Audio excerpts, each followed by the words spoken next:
Today I'm taking a hard look at the state of the biggest rivalry in live TV streaming, Hulu Live versus YouTube TV.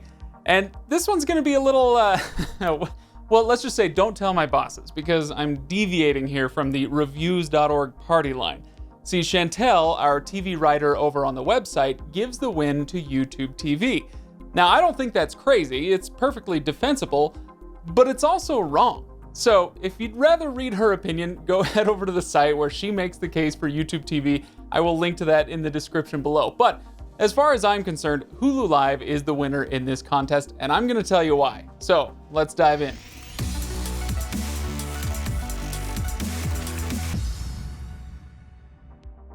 All right, thanks for watching, everybody. If you enjoy what we do here on this channel, and if you like this video, go ahead and give it that thumbs up. Make sure you subscribe, hit that bell icon so that you know when we have more reviews, much like this one.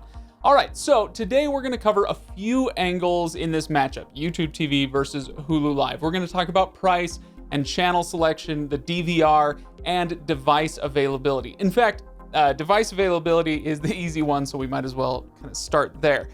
There's not a ton to talk about when it comes to the availability of these two services across devices. Basically, it comes down to this.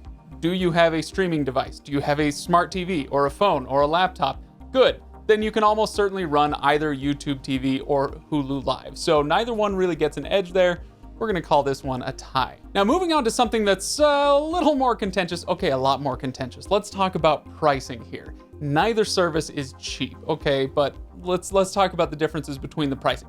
YouTube TV comes in at $65 a month, while Hulu Live is $55 a month. And that's our base prices that we're talking about here. Now, the folks at YouTube TV are quick to point out that Hulu Live's premium DVR adds about $10 anyway. And that's true enough. But at least with Hulu Live, I've got the option to forego the premium DVR. And generally speaking, I'm all about more choices, right? Now, Chantel also brings up a great point in her review over on the website, which is that the $55 a month price on Hulu Live is for the version that includes commercials on their on-demand content. So if you want to get rid of those commercials, it's going to be a few bucks more, just like if you were paying for regular Hulu, it's a few bucks more to get rid of those commercials. So while Hulu Live's base price may be $55 a month, $10 less than YouTube TV's, once you add the premium DVR and go for commercial-free on-demand content, you're over $70. Whew. Now, Chantel prefers the straightforward $65 a month pricing on YouTube TV, and again, I think that's totally valid. In fact, honestly, some days I might agree with that. But generally speaking, I like it when we, the consumers, have more options. So yes, Hulu Live can get more expensive than YouTube TV, but it can also be less expensive, depending on how you choose to set it up. Now, it's tough to talk about pricing for these services without acknowledging that, again, either way, you're paying quite a bit. So is live TV just too expensive across the board? Yes, it is. But if we're talking about this head-to-head matchup, in my book, Hulu Live takes this one.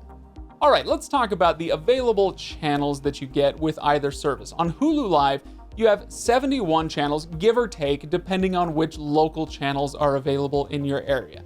And then over on YouTube TV, it's quite a few more, 88 channels, again, depending on your area for the local stuff.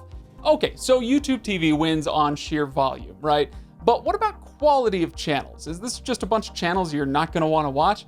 Well, there's no objective way to answer this question of which one has the better quality, since what matters to you may not matter to the next person and vice versa. Both services have many of the same channels, including plenty of sports and news content, but the reason YouTube TV raised its price by $15 a month is that they just inked a deal with Viacom. So now they have a bunch of channels missing from Hulu Live, including MTV, BET, Comedy Central, Nickelodeon, Paramount, VH1, and so on. Not a bad haul for YouTube TV. Those are some pretty popular channels. So if it was just about the live channels available, I'd probably give this one to them. But Hulu Live has an ace up its sleeve, and the hint is right there in the name. See, Hulu Live is actually officially called Hulu plus Live TV. So you get the live stuff with Hulu baked right in. And with the quality of their originals and the rest of the on-demand content they offer, this tips the scale ever so slightly back in their favor. For me, at least. Now, if YouTube TV did something similar, like say including YouTube Premium with their subscription, that'd be pretty cool. Might be another thumb on that scale.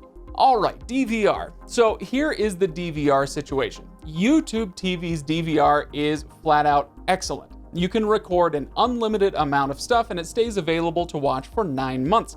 And it's built into the price, which is nice and it's convenient. Again, they keep it pretty simple, right? Hulu Live has a built-in cloud DVR service, but by comparison, yeah, it sucks. It caps out at 50 hours of recorded content and you can't skip the commercials. Oh, what's the point? So if you want 200 hours and untrammeled fast forwarding, it's gonna cost you that extra $9.99 a month for the premium DVR. So even then, I think it probably isn't quite as good as YouTube TV's DVR.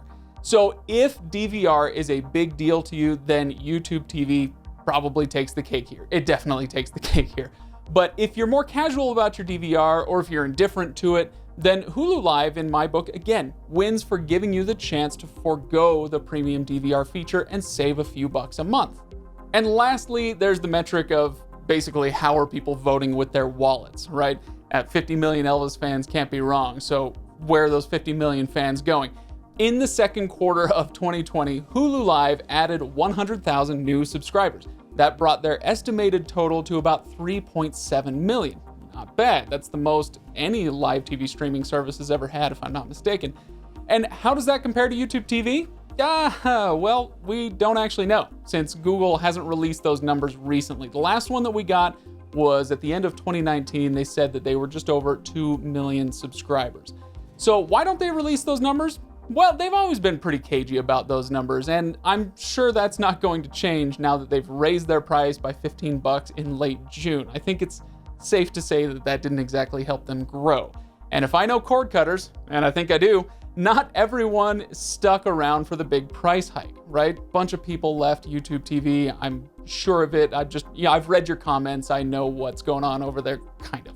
Yeah, it's anecdotal, I know, but still, I think it's safe to say that Hulu Live has pulled ahead in this race, as I predicted. So again, in my book, Hulu Live wins on this one. It's close, I'll admit, it's close. It's not like they blew YouTube TV out of the water. YouTube TV is a great service, and if it's your preferred service, I can't blame you for that. But I'm going with Hulu on this, but I wanna hear you sound off in the comments below. Let me know, make your case for which one is your favorite. And again, on your way down there, go check the description, check out the Chantel piece where she makes her case for YouTube TV, and we can duke it out digitally, I suppose.